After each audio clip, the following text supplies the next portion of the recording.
বাচ্চার দুষ্টুমিতে এলোমেলো হয়ে যাওয়া ঘরটা দেখে আজ বিরক্ত হচ্ছেন?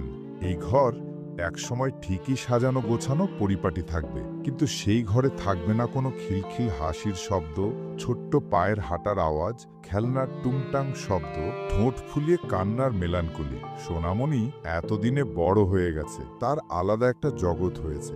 মিনিটে মিনিটে মামুনি মামুনি, পাপা পাপা বলে ডাকার সময় এখন আর তার আর নেই। সে আপনাকে আর বিরক্ত করে না। খাবার নিয়ে তার পেছনে এখন আপনাকে ছুটতে হয় না। তার অসুখ হলে আপনাকে আর রাত জাগতে হয় না। আপনার কাছে শুধুই আছে তার শৈশবের কোমলতার কিছু সুখস্মৃতি।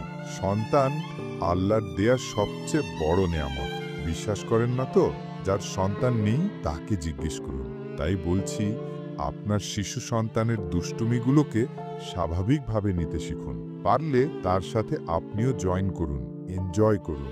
সময় চলে যাবে, শুধু থেকে যাবে কিছু মুহূর্তের স্মৃতি।